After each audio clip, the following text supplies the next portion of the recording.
오늘 본문 내용은 요셉이 자기 아버지의 심부름을 실행하고자 집에서 떠나서 드디어 애굽의 시위대장인 보디발의 집에 노예로 끌려가기까지의 과정을 설명하고 있습니다. 우리가 대강 알고 있지만 요셉을 향한 하나님의 큰 그림이 있지 않습니까? 나중에 이스라엘 백성의 흉년과 기근을 해결하기 위하여 미리 요셉을 애굽으로 보내시고 애굽의 총리를 만드는 그런 깊은 뜻이 있습니다. 그래서 우리는 이 요셉을 바라봤을 때 그 큰 그림을 이루기 위하여 자자분한 인생의 사건들이 그냥 우연으로 다가오는 사건이 아니라 하나님께서 그리고자 하는 그 큰 그림의 완성을 위해서 우연인 듯하지만 큰 섭리 안에 다 들어가 있는 그런 내용들이었다는 것을 사실 오늘 이 본문을 통해서 우리가 확인할 수가 있습니다. 우리는 요셉을 보면 꿈의 사람이다. 이래서 꿈꾸는 대로 다 이루어진다. 또 비전을 갖고 있는 사람이다. 그렇게 이야기를 합니다. 근데 꿈이라는 게 다들 꿔봐서 알겠습니다만 여러분 내가 무슨 꿈을 꿔야겠다 했을 때 그 꿈이 그렇게 쉽게 꾸어집니까? 자, 옛날에 그 주택복권 같은 거 그 교회 안 다닐 때 어릴 때 저희 집에서도 막 사고 그랬어요. 근데 그 주택복권을 사면 항상 그때 돼지 꿈을 꾼 사람은 복권에 당첨된다. 그 얘기를 어릴 때 듣고 그렇게 돼지 꿈을 꾸려고 한번 애를 써봤습니다. 뭐 별의별 방법을 다 동원을 했고 돼지 저금통 막 껴안고 자기도 하고 1시간 동안 막 돼지 저금통만 째려보고 있다가 그 다음에 이제 잠을 확 자면 그때 돼지가 나오지 않을까 뭐 그렇게 한번 노력을 많이 해본 적이 있어요. 근데 그렇게 돼지가 안 나와요. 아무리 애를 써도 아무튼 돼지는 보이지도 않고 뭐 돼지처럼 큰 개들만 쫓아오는 그런 꿈 꾸고 아무튼 별로 이렇게 내가 생각하는 대로 꾸어지지 않더라는 것입니다. 그때 이제 깨달은 게 있어요. 아, 꿈이라는 거 내가 꾸는 게 절대 아니다. 꾸어지는 거다. 요셉도 자기가 꿈을 꾸고 싶어서 꾼 게 아니겠죠. 자기 인생이 나중에 애굽의 총리가 될 거라고 상상이나 해봤겠습니까? 무슨 곡식의 단들이 자기한테 절하고 또 해와 달과 11별이 자기한테 고개 숙이는 그런 모습을 바라보면서 자기 인생을 해석을 했겠습니까? 아, 나중엔 총리가 될 거야. 다들 나한테 굴복하는 나는 높은 사람이 될 거야. 자기 인생의 해석을 도무지 할 수가 없었을 것입니다. 즉 요셉이 뭔가 목표를 갖고 자기가 노리고 그런 꿈을 꾼 것이 절대 아니더라는 것입니다. 하나님이 요셉에게 꿈을 줬고 하나님이 주신 꿈대로 요셉을 끌고 갑니다. 끌고 가는 과정 가운데 요셉은 아무것도 모릅니다. 도대체 어떻게 되는 건지 이게 뭔지. 저도 살아가면서 사실 지금 목회를 하고 있습니다만 어릴 때 뭐 목사가 되겠다라는 생각 한 적도 없고 저희는 뭐 기독교 집안도 아니었고 또 교회도 안 다녔습니다. 내가 나중에 목사가 돼야지 이건 정말 생각해 본 적도 없는 거였습니다. 우리 인생들이 다 그렇지 않습니까? 뭐 거의 마찬가지겠습니다만 어릴 때 뚜렷하게 내가 뭐가 되겠다 하는 꿈을 가졌다 칩시다. 근데 그 목표를 정해놓고 그 케이스대로 일사천리로 된 사람이 주변에 보면 그렇게 흔치 않다라는 겁니다. 그래서 보통 아이들한테 질문을 많이 하죠. 너 커서 뭐 될래? 근데 애들한테는 그게 참 스트레스예요. 그 질문이. 왜냐하면 커서 뭐 되고 싶은 게 아직 뚜렷하게 없는데 자꾸만 뭐 될 거니 뭐 될 거니 그렇게 물어보면 뭐 어릴 때 끼키야 대통령 뭐 그게 제일 좋은 줄 알고 그 정도죠. 그 대답에 대해서 굉장히 본인이 곤란해합니다. 그래서 잘 모르겠다 그러면은 비전이 없다는 둥 뭐 꿈이 없다는 둥 자꾸 그렇게 다구치는데 글쎄 그럴 필요는 없을 것 같아요. 어떤 특별한 경우가 아니고서는 자기가 자기 미래를 정하고 그것을 온전히 이루는 케이스는 흔치 않습니다. 자, 이번에 이제 청소년부 수련회가 끝났고 이제 유치 유아부터 이제 계속 진행해 놨다가 저번 주에 끝나고 이제 내일부터 시작하는 3일 동안은 또 청년부 수련회를 하면 아마 교육부서 이제 수련회는 다 끝납니다. 이것저것 고생하신 우리 여러분들이 많은데 참 감사를 드리면서 이번에 청소년부 수련회에 설교를 하면서 제가 조금 반성이 되는 게 너무 아이들한테 소망을 죽여버리는 메시지를 좀 전한 것 같아요. 그러니까 학생이면 공부를 잘해야 된다라는 그게 중요하기 때문에 공부 열심히 하라는 의도로 얘기를 좀 하려고 했다가 제가 한번 질문을 해봤어요. 공부를 잘하는 사람이 있고 못하는 사람이 있는데 잘하고 못하고의 차이가 어디에 달렸냐? 아는 사람 얘기 좀 해보라고. 그랬더니 뭐 여러 가지 의견이 나왔어요. 노력에 달렸어요. 뭐 목표 의식이 있고 없고에 달렸어요. 무슨 환경이 어떻고 저떻고 뭐 여러 가지 답들이 나왔습니다. 근데 제가 설교를 통하여 그 아이들에게 준 정답이 뭐냐 하면 공부를 잘하고 못하고는 노력이나 환경에 딸린 문제가 아니라 뇌에 딸려 있다라고 그렇게 얘기를 했어요. 머리가 좋냐 안 좋냐 사실은 그 싸움이다. 그러니까 노력해도 가능성이 없을 수 있다. 제가 그렇게 너무 진실을 얘기해 준 것 같아요. 아이들 바라보면서 내가 볼 땐 이 중에 보통 이 세상에서 말하는 인류대학인 스카이, 서울대 뭐 연대고대 이런데 그런데 갈 애들이 거의 없다. 제가 그렇게 얘기했습니다. 희망을 다 버리라고. 니는 안 된다고. 말하고 나서는 아이들 마음에 너무 절망이 있는 것 같아갖고 마음이 좀 씁쓸하더라고요. 근데 제 의도는 그렇게 사실을 이야기하고 소망과 희망을 죽이려고 하는 게 아니라 사실 그렇게까지 말을 하면서라도 꼭 주고자 하는 메시지가 따로 있습니다. 그게 뭐다? 절대로 우리가 지금 우리 힘이나 우리 조건이나 내가 갖고 있는 배경으로 좋은 운명, 성공적인 인생 그런 걸 살 수 있는 게 아니다라는 걸 좀 가르쳐주고 싶었어요. 우리가 하나님을 믿는다는 것은 결국 그분이 끌고 가는 강력한 섭리 안에 포섭돼야 되는 건데 철저하게 우리가 하나님 세계로 들어왔으면 이 세계에서 철저하게 잘 되기 위해서는 유일한 게 어느 무슨 학교를 가고 어떤 배경이 있느냐도 중요하긴 중요합니다만 절대적인 조건이 뭐냐? 무조건 하나님 마음에 들어야 된다라는 거예요. 사실 그게 우리에게 있어서 제일 중요한데 이 말씀을 전해주려고 아이들한테 다른 걸로 기대하지 말라고 그렇게 메시지를 전하면서 갑자기 이렇게 애들을 봤더니 공부 잘할 것 같이 생긴 애들이 아무도 없어서 그냥 제가 진실을 말해버리고야 말았습니다.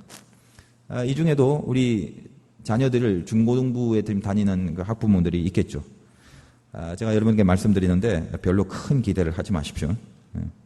작년에 전국 16개 도시 중에 수능이 최하위, 제일 밑바닥인 도시가 인천이었습니다.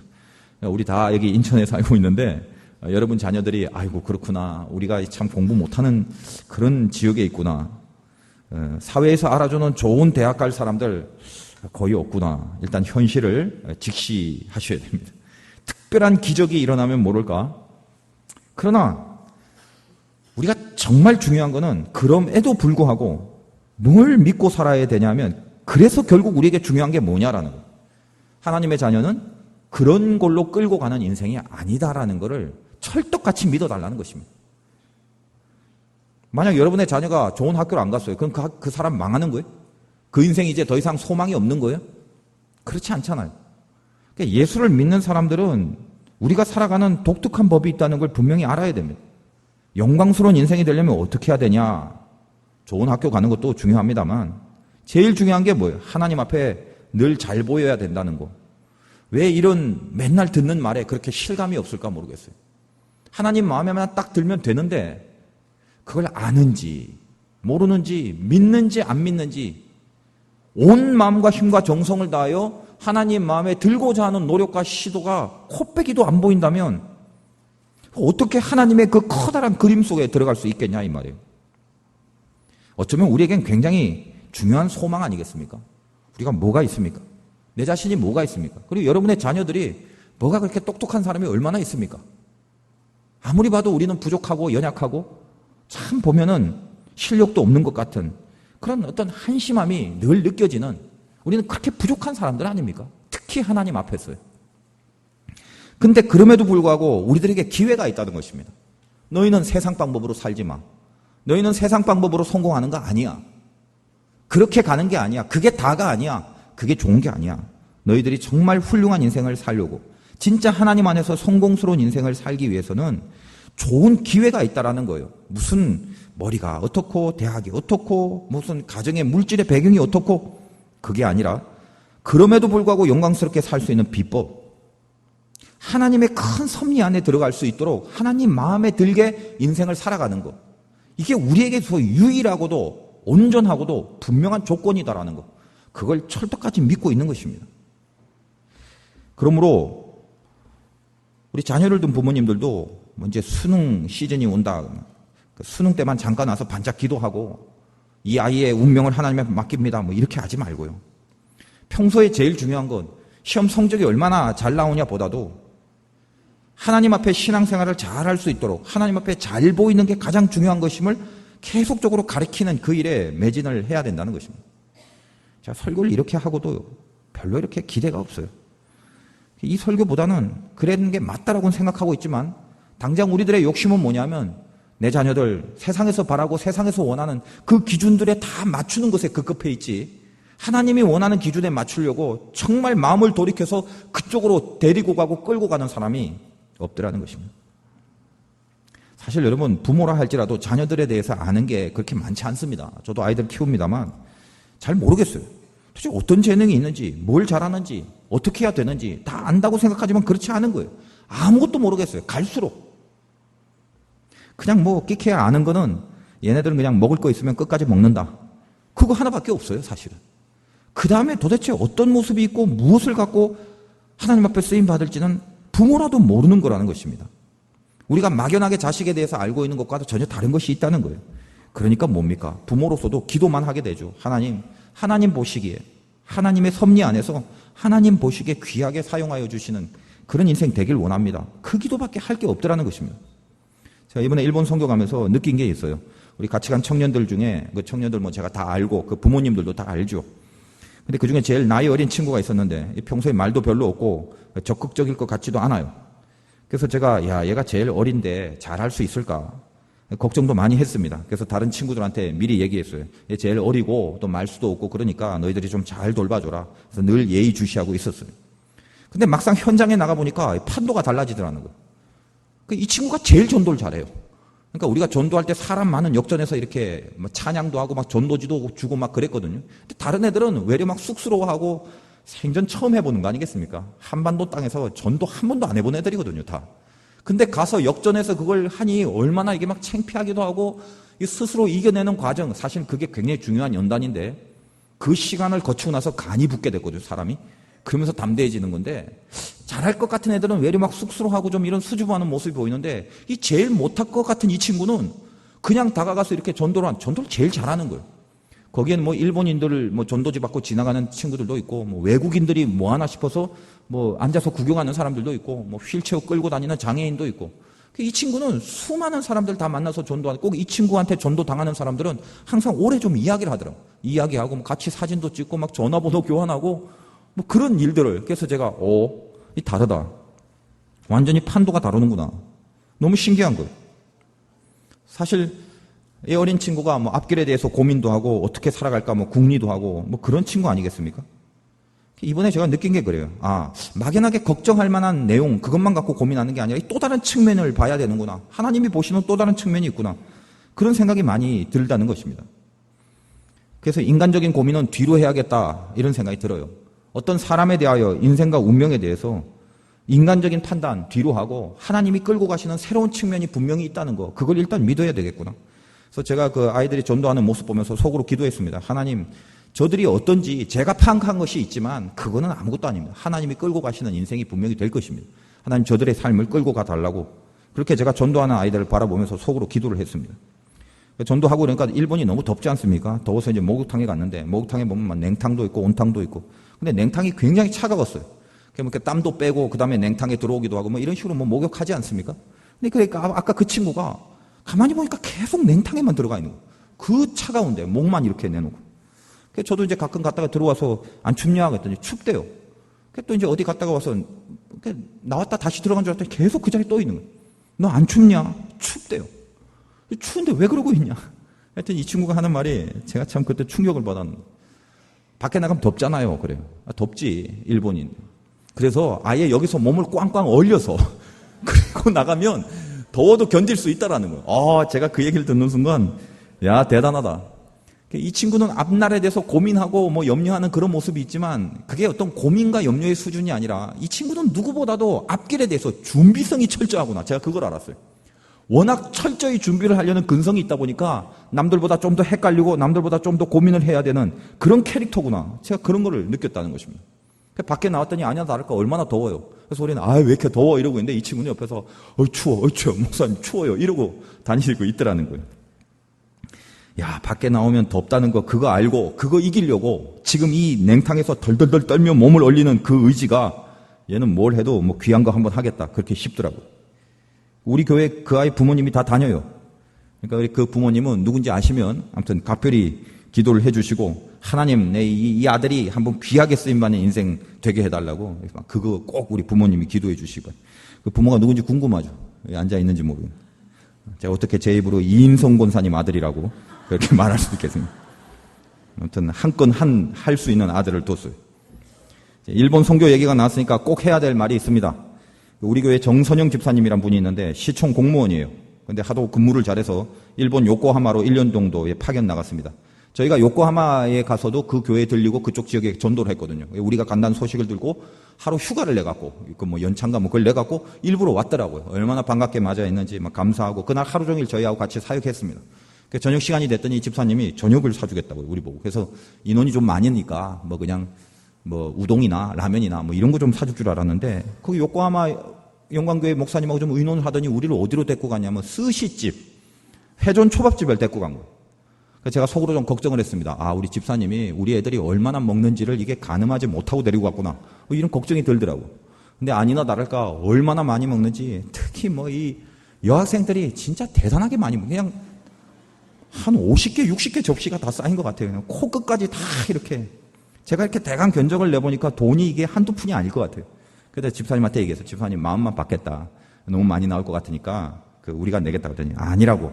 자기가 낼 거라고 했는데 걱정하지 말라고. 그러면서 아무튼 아마 속으로 좀 걱정은 했을 거예요. 워낙 많이 나오니까. 그래서 제가 그랬어요. 그럼 집사님한테 감사하다고. 너무 감사하니까 내가 뭐 다른 거 해줄 건 없고 내가 꼭 한국에 가서 설교할 때 집사님 이름을 꼭 말하겠다고 내가 그렇게 얘기를 했더니 꼭 그래달래요. 그래서 오늘 제가 이야기를 전합니다. 그리고 그 얘기를 하면은 어머니가 아주 좋아할 거라고 그래요. 여기서 어머니라는 분은 그 남편 되시는 김동수 집사님의 어머니인 조순아 권사님을 말합니다. 그래서 우리 권사님이 그 공개하면 아주 기뻐하실 거라고 그래서 제가 설교 시간에 말씀을 전합니다. 어딜 가나 이렇게 귀한 마음들을 만날 수 있어서 참 감사하고 아무튼 기뻤습니다. 이번 중고등부 수련회 때 제 마음에 또 감동을 주는 학생이 하나 있었어요. 제가 이제 목요일 날 저녁 8시에 이제 설교를 시작하는데 제가 요즘 마음에 담고 있는 한 친구가 저희 청년부가 일본 단기 선교 갈 때 후원해 주시는 분들이 좀 있었는데 제가 이렇게 전도사님께 이렇게 쭉 이렇게 후원 그걸 받아봤더니 명단을 보니까 학생이 있어요. 고등학생이, 남자가. 근데 세상에 청년부 수련회를 갔는데 고등학생이 후원금을 낸 건데 후원금도 굉장히 많이 냈어요. 10만 원이나 냈어요. 고등학생이. 그래서 제가 그걸 보는 순간 이거 엄마나 아빠가 시켰구나. 이제 그 생각을 했어요. 근데 나중에 알아봤더니 그게 시킨 게 아니래요. 자기가 자발적으로 그 후원을 했다는 것입니다. 그게 참 보통이 아니다. 부목사님을 통해서 부목사님 한번 물어봤대요. 무슨 마음으로 그걸 냈냐고. 그랬더니 이 학생이 하는 말이 참 기가 막힌 얘기를 해요. 자기도 언젠가는 선교를 가게 될 건데 누군가의 후원을 받지 않겠냐고. 그래서 제 마음에 그냥 이 어린 것이 후진을 생각하는 제가 마음이 굉장히 찐한 소망을 보게 되는 거예요, 사실은. 그래서 제가 수련회 설교 시작하면서 그 친구한테 물어봤어요. 설교 얼만큼 할까? 그랬더니 그때 8시였는데 다른 애들은 10분이요, 20분이요 막 그러는데 이 친구는 딱 보더니 10시까지. 그러니까 2시간을 설교를 해달라는 것입니다. 참 표정도 진지하고 사모하는 마음이 있구나. 그런 생각이 들더라는 것입니다. 그래서 수련회 기간 동안 아이들이 무슨 이렇게 해변도 한번 가는 시간이 있었는데 그때 어떤 한 친구가 아주 큰 샌들을 신고 가더래요. 우리 부목사님이 그거 뭐냐고 물어봤더니 이 친구가 샌들을 안 갖고 왔는데 아까 말한 그 선교 후원했던 그 친구가 자기 샌들을 이 친구한테 주고 자기는 맨발로 걸어갔더라는 것입니다. 아무튼 대단한 친구예요. 그래서 제가 마음이 찡해갖고 중고등부에 대해서 굉장히 사랑하는 마음이 샘솟기 시작했습니다. 참 귀하구나. 물론 그 친구가 집에서 어떻게 하는지 그건 잘 모르겠어요. 근데 적어도 그런 모습을 보면 하나님 나라에 대한 어떤 새로운 소망들이 생깁니다. 걔가 공부를 잘하는지 집에서 부모님 말씀 얼마나 잘 내는지 그건 모르겠습니다만 제가 봤던 그 측면만 본다면 굉장히 새록새록한 소망들이 있더라는 것입니다. 잘 키우고 싶다는 생각이 울컥 든다는 것입니다. 물론 이제 그 학생의 부모도 우리 교회에 다닙니다. 누구지 궁금하시니? 그것도 어떻게 제가 제 입으로 이용택 권사님 아들이라고 그렇게 말할 수 있겠습니까? 유치부, 유아부, 미학부, 수련회, 성경학교뿐만 아니라 청소년부 수련회에 이르기까지 모든 우리 부장 선생님 비롯해 다른 선생님들 특별히 이번에 청소년부는 100% 모든 선생님들이 참석했대요. 자기 휴가들 다 수련회에 쓰고 참 아름다운 모습 아니겠습니까?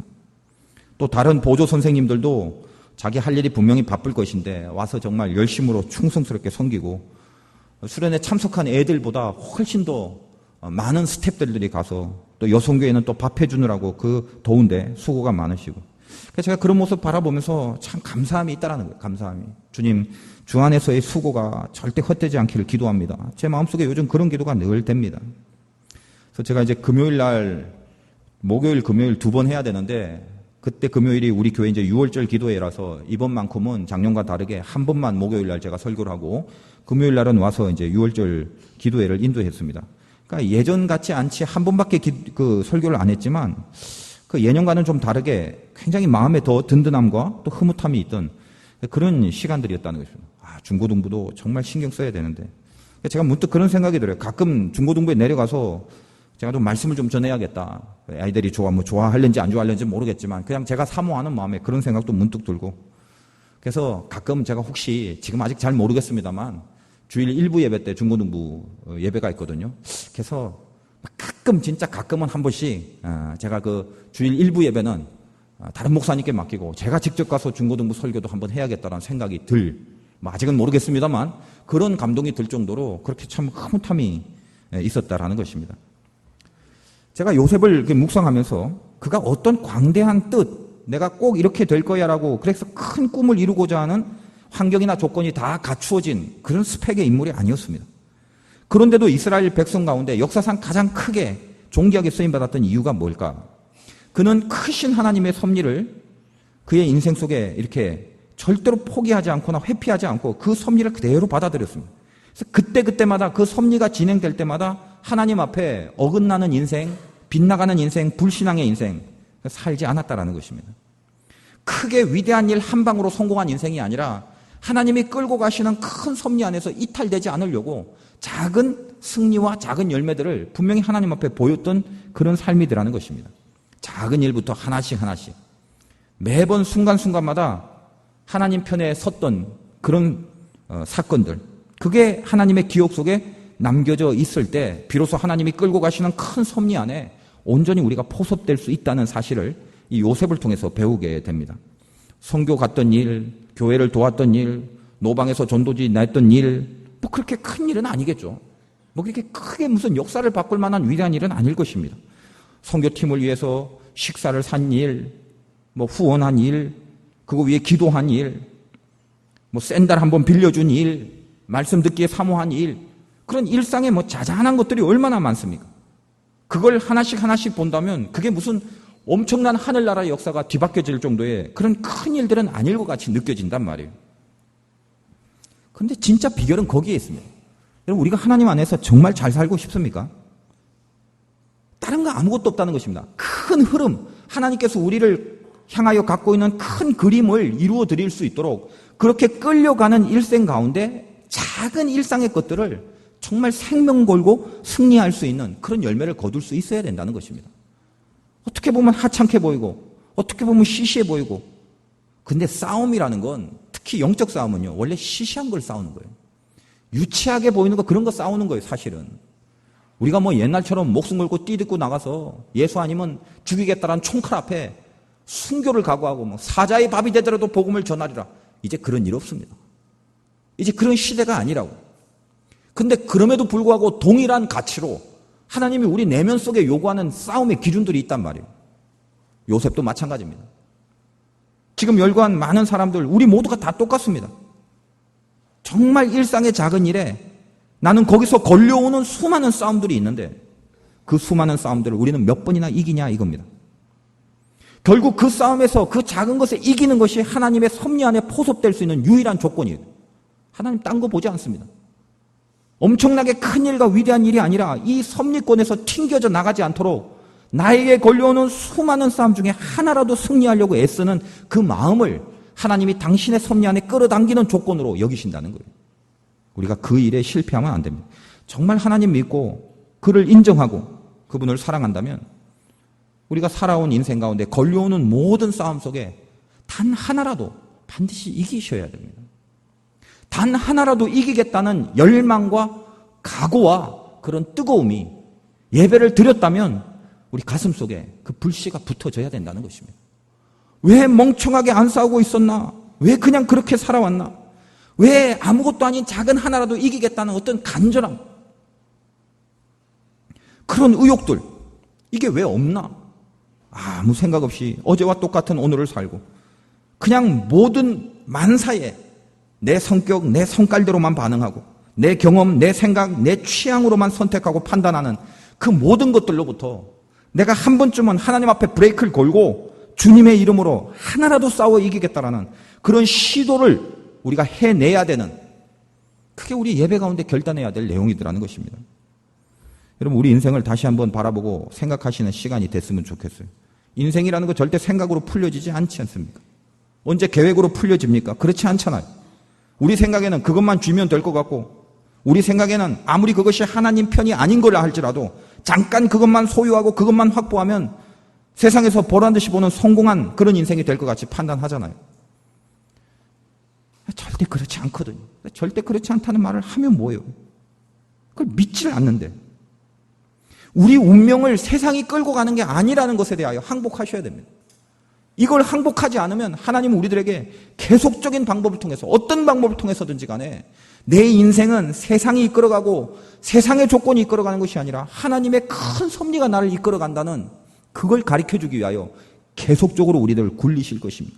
때로는 사랑으로 도닥여주기도 하고 때로는 축복으로 상을 주기도 하고 때로는 매를 들기도 할 것이라는 것입니다. 믿으셔야 돼요. 내가 하나님의 섭리권 안에 강력하게 붙잡혀 있는 게 성공이다라는 거. 그리고 그 섭리 안에 붙잡히기 위하여 나에게 있어서 유일한 조건, 그게 뭐다? 매사의 작은 일에 목숨 걸고 승리하려고 하는 의지, 그게 하나님 앞에 있어야 된다는 것입니다.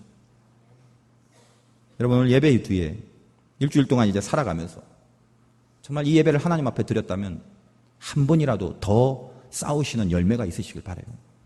물론 우리가 싸우다가 질 수가 있죠. 연약하니까. 근데 적어도 싸워야 될 것 아닙니까? 근데 싸우겠다는 의지도 하나도 없이 그냥 그대로 살아간다면 거기에 무슨 생명의 가치가 있겠냐 말이에요. 모든 이 땅에 존재하는 생명이라는 것은 항상 그 깊은 곳에 반항이라는 힘이 있습니다. 반항. 내가 이대로 안 살겠다는 것입니다. 역류하고 거슬리고 거꾸로 올라가는 힘이 있다라는 거예요. 그래서 살아있는 물고기는 물결과 달리 헤엄칠 수 있습니다. 그게 생명이라고. 근데 죽은 물고기는 물결 따라 떠밀려가는 것 외에는 아무것도 할 수가 없다는 거예요. 우리가 세상의 흐름 속에 떠밀려가고 있다면 우리는 산 것 같지만 죽은 것과 같습니다. 요셉을 보십시오. 아버지가 세겜에서 양치는 형들을 요셉에게 보고 오라고 심부름을 시킵니다. 아무것도 아닌 심부름입니다. 근데 이 작은 일에 걸린 요셉의 싸움이 뭐겠습니까? 크게 두 가지입니다. 일단은 아버지 말에 끝까지 순종하고 그 일을 완수하는 것. 그게 중요한 것이고, 또 두 번째는 형들이 자기를 미워하는 걸 조금 알지만 그래도 형들이기 때문에 아무리 힘들어도 어떻게 잘 지내는지, 무슨 일은 없는지 끝까지 가서 그 길을 포기하지 않고 형들에게 안부를 전하고 그 정보를 갖고 오는 거. 이게 요셉에게 있어서 작은 미션이지만 요셉은 이것을 반드시 이루기 위하여 그 삶 속에 이 작은 일에 충성하는 모습을 보이게 됩니다. 그래서 가는 겁니다. 근데 가는데 어떤 일이 생겨요. 중간에 어떤 사람 만나는데 형들이 원래는 세겜에 있어야 되는데 그 사람의 말이 니네 형들 세겜에 없고 도단이란 곳에 있다. 그럼 세겜에서 도단까지 더 가야 되는 길이 한 29km를 가야 됩니다. 요셉이 출발한 헤브론에서 형들이 있는 도단까지는 한 106km 정도가 된다고요. 하루에 10시간씩 걸었다 쳤을 때 적어도 3일 정도가 걸리는 그런 꽤 먼 거리입니다. 근데 요셉이 형들이 도단에 있다는 말을 듣는 순간 에이 관둬라 힘들어 못 가겠다. 도단에 갔대요 하고 그냥 아버지한테 얘기하면 되지 하고 돌아서지 않았습니다. 끝까지 갔어요. 끝까지 가서 결국 그 순수한 요셉은 형들을 만나고야 맙니다. 어떻게 보면 이게 무슨 의미가 있을까? 커다란 역사를 바꿀 만한 뭔가가 있을까? 아무도 그렇게 생각하지 않을 것입니다. 그걸 누가 보고 있냐면 하나님이 보고 있습니다. 하나님이 요셉을 보고 있습니다. 지금뿐만 아니라 이제 나중에 계속 다루게 되겠지만 보디발의 아내의 유혹 속에서 요셉이 뭘 하는지, 감옥에 갇혀서 요셉이 뭘 하는지, 얼마나 정직하고 성실하게 그 숱한 고난의 한가운데서도 하나님의 마음과 하나님의 뜻을 지키려고 요셉은 자기의 일과 남이 모르는 자기 일상 속에 어떤 승리가 있었는지 하나님만 보고 계시는 것입니다. 그래서 하나님이 보시기에 다 요셉의 신앙의 모습들이 합당하여 이 큰 그림에 이탈되지 않도록 요셉을 이끌어간 섭리가 요셉에게 그대로 적용되는 바로 그 역사가 요셉의 역사입니다.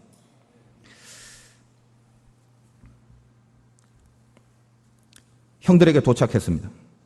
근데 그때부터 나타나는 모든 사건들은 얼핏 보면 우연인 것 같지만 하나님은 요셉을 끌고 가기 위하여 모든 우연은 섭리가 만들어놓은 우연으로 우리들에게 소개되고 있다는 사실입니다. 그들에게 도착했을 때 형들이 요셉을 보고 하는 첫 멘트는 창세기 37장 18절에 이렇게 되어 있습니다. 요셉이 그들에게 가까이 오기 전에 그들이 요셉을 멀리서 보고 죽이기를 꾀하여 서로 이르되 꿈꾸는 자가 오는도다. 요셉을 동생이 온다고 안 합니다. 요셉이 온다고 안 합니다. 꿈꾸는 자가 온다. 이 꿈꾸는 사건이 있지 않습니까? 그 꿈을 말했을 때 형들의 마음이 얼마나 자극이 됐는지 그때 벌써 마음에 요셉을 죽이고자 하는 마음이 싹트고 있었습니다. 이제 그를 죽이는 이유가 37장 20절에 저 중간에 이렇게 되어 있습니다. 그의 꿈이 어떻게 되는지를 우리가 볼 것이라. 야, 우리가 구덩이에 던지고 죽여버려. 죽고 나서도 그 녀석이 했던 꿈이 맞는지 봐라. 그게 얼마나 틀린 헛된 꿈인지 걔를 죽여서 한번 증명해보자. 다 이런 마음이었다는 것입니다. 그 꿈은 제가 처음에 말씀드렸다시피 하나님이 주신 꿈이지 요셉이 꾼 꿈이 아닙니다. 다른 말로 인간이 아무리 그것을 고치고 바꾸려고 해도 그럴 수 없다는 것입니다. 왜? 하나님의 크신 섭리는 어떤 우연보다도 훨씬 강합니다. 섭리를 깰 수 있는 우연은 없다는 겁니다. 형들은 우연을 통하여, 사건을 통하여, 그들의 계획을 통하여 요셉에게 내린 큰 그림을 방해하려고 했는지 모릅니다. 그러나 하나님은 요셉을 바라보시고 그를 끝까지 이끄시는 하나님의 섭리 앞에 그것을 방해할 권세는 없다는 겁니다. 그를 죽여서 구덩이에 던지자고 했으나 여기에 루벤이 갑자기 툭 튀어나옵니다. 형이죠. 그래서 루벤이 무슨 제안을 합니까? 생명을 해치지 말자고 그렇게 이야기를 합니다. 근데 결국 그것 때문에 요셉은 애굽으로 가게 되는 섭리와 만나게 되는데 원래 루벤의 진짜 의도는 그냥 요셉을 살리는 정도가 아니라 그 열받아 하는 형제들에게는 잠깐 생명만 해치지 말아라고 종용하지만 실제로 속마음은 37장 22절에 루벤이 또 그들에게 이르되 피를 흘리지 말라. 그를 광야 그 구덩이에 던지고 손을 그에게 대지 말라 하니 이는 그가 요셉을 그들의 손에서 구출하여 그의 아버지에게로 돌려보내려 함이라. 즉 루벤의 의도는 그를 다시 아버지의 집으로 돌려보내는 거였습니다. 근데 만약 루벤의 이 선한 의도대로 됐다면 요셉은 애굽으로 가지 못했겠죠. 공교롭게도 나중에 루벤이 잠깐 자리를 빈 사이에 이 형들이 이스마엘 무리들에게 요셉을 파는 사건이 있습니다. 왜 하필 그때 루벤이 그 자리에 없었는지, 악한 의도로 요셉에게 접근하여 요셉을 죽이려 했던, 선한 의도로 요셉을 다시 집으로 보내주려고 루벤이 그런 의도로 시도를 했던 어떤 시도가 있다 할지라도 결국은 하나님의 큰 그림으로 주님이 이끌어 가시는 섭리를 방해할 권세가 없다는 것입니다. 그러므로 루벤의 이 시도나 형제들의 이 모든 시도는 다 어떻게 보면 큰 하나님 안에서 하나님이 이끌어가는 이 섭리 안에 다 들어가는 사건들이라는 사실이에요. 그래서 요셉은 채색 옷을 벗기고 드디어 물 없는 구덩이에 집어 던져지게 됩니다. 근데 그때 또 하필 이스마엘 무리들이 거기 지나가는 것입니다. 우연히 지나간 것 같지만 결국 그들에게 요셉이 팔리움으로 요셉은 애굽에 가는 것입니다. 이번엔 유다가 나타나서 제안합니다. 죽이지 말고 팔자. 야, 그래도 우리 형제인데 죽여서 뭐 하겠냐? 파는 거하고 똑같이. 그냥 돈 받고 팔자. 그게 남는 이익이 아니겠냐? 그래서 결국 이 유다의 제안으로 또 요셉은 애굽으로 갈 수 있게 됩니다. 나중에 루벤이 어딘가 갔다 와서 이 상황을 보고 통곡을 하죠. 야, 이게 어떻게 된 일인가? 루벤은 꿈도 못 꿨을 겁니다. 이 모든 것이 크신 하나님의 섭리 가운데 있었다는 것을. 그리고 아버지인 야곱에게 갑니다. 어떻게 갑니까? 요셉의 채색 옷에 숫 염소의 피를 묻혀서 아버지 요셉이 이렇게 죽었어요. 짐승들한테. 야곱 편에서 보면 참 심는 대로 거둔다고. 불과 30년 전에 야곱은 아버지 이삭을 똑같은 방법으로 속이죠. 가죽 옷을 입고 가죽 털 옷을 갖고 내가 형 에서라고 심는 대로 거두는 법입니다. 본인도 그렇게 동일하게 당한 것과 똑같아요. 여하튼 팔려간 요셉은 다시 바로의 친위대장인 보디발의 집에 들어가게 됩니다. 이게 다 섭리죠. 오늘 이 많은 사건 중에 그때만 보면 잘된 일, 못된 일, 뭐 우연히 일어난 거, 뭐 악하게 될 것 같은 거, 그런 게 천지지만 실상은 하나님의 모든 계획 가운데 움직여져 있다는 걸 우리는 위에서 이렇게 볼 수가 있습니다. 요셉이 이 큰 섭리 안에서 이 섭리와 만나고 이 섭리가 적용될 수 있도록 하기 위하여 요셉이 할 수 있었던 유일한 힘이 무엇이냐? 사실 요셉은 아무것도 할 수가 없었습니다. 그래서 지금 37장에는 표현되지 않지만 나중에 형들을 만나는 요셉과의 대화를 보면 창세기 42장 21절에 이렇게 되어 있습니다. 그들이 서로 말하되 우리가 아우의 일로 말미암아 범죄하였도다. 그가 우리에게 애걸할 때에 그 마음의 괴로움을 보고도 듣지 아니하였으므로. 형제들의 마음속에 아마 구덩이에 던진 요셉이 형들에게 애걸을 했나 봅니다. 그렇겠죠. 살려달라고. 그게 얼마나 안타까웠던지 이 못된 형들도 그거는 기억하고 있어서 나중에 요셉을 만났을 때도 지금 그 얘기를 하는 것입니다. 요셉이 할 수 있는 게 뭐라고요? 던져진 구덩이에서 살려달라고 애걸하는 거. 그거 외에 요셉이 할 수 있는 게 뭐가 있겠습니까? 우리도 인생에 내가 어찌할 수 없고 주체할 수 없는 그런 우연히 여겨지는 사건들을 만났을 때, 그게 내가 감당하지 못했을 때, 내가 도무지 그것을 어떻게 극복할 수 있는 힘이 없을 때는 애걸밖에 나오지 않습니까? 살려달라고. 할 수 있는 게 뭐가 있습니까? 우리 편에서는 할 수 있는 게 없더라는 것입니다. 우리가 인생의 큰 대세를 결정할 만한 능력이나 실력은 없습니다. 그런데도 중요한 건 결국 믿음인데 하나님의 섭리를 끝까지 믿는 믿음이고 그 섭리가 그 어떤 것도 우연으로 끝나게 하는 일이 없다는 것을 분명히 믿는 거기 때문에 그 섭리를 믿는 사람은 요셉처럼 그 섭리 안에 들어가기 위하여 내 편에서의 조건, 즉 튕겨져 나가지 않도록 나를 하나님의 섭리 안에 꼭 메워놓고 있기 위하여 일상에서 당하는 모든 작은 일 가운데 하나님의 편에, 그리고 하나님의 뜻에, 그리고 하나님의 말씀에 순종한 그 승리들을 하나씩 하나씩 해나가고 있는 것. 이것이 크신 하나님의 섭리 안에 우리가 온전히 들어갈 수 있는 비결이라는 것입니다. 여러분, 큰 문제가 있습니까? 어떤 큰 그림을 하나님께서 이끌어 가시기 위하여 여러분에게 요구하시는 것은 사실 이 큰 문제를 어떻게 할까가 아니라 지금 나에게 닥친 내 코가 석자인 이 상황 속에서 가장 하찮아 보이는 일에 내가 과연 생명을 걸고 승리하려고 하고 있는가? 하나님 보시는 게 그러가는 것을 잊지 말라는 것입니다. 그거 하나로 다 끌고 가는 거, 그거 하나로. 그게 하나님을 믿는 자가 가져야 될 마음가짐입니다. 그게 조건입니다. 이 귀한 것을 절대 잊지 마십시오.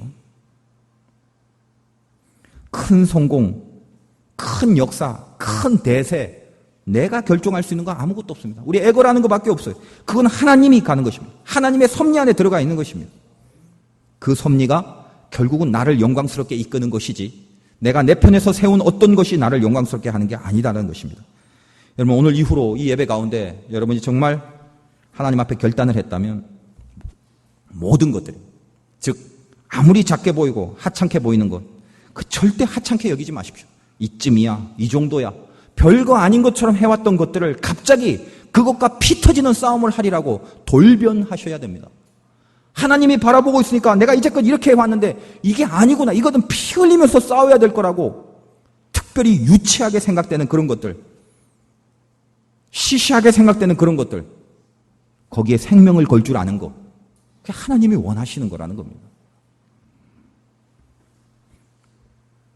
작은 것에 목숨 걸고 싸울 때 하나님은 가장 큰 천국을 걸고 우리를 바라보고 있습니다.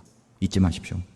내가 당하는 모든 우연들은 기필코 우연으로 끝나는 게 아니라 하나님의 섭리 안에 포섭되는 사건으로 드러나고 밝혀질 수 있도록 우리가 우리 편에서 특별히 이 살아갈 한 주 동안에 치열한 작은 승부들, 하나님 앞에 그 싸움의 모습들 보이시길 바라고, 가능하시면, 되도록이면 어떻게라도 주님의 이름으로 꼭 승리할 수 있는 한 주가 되시길 주님의 이름으로 축원드립니다.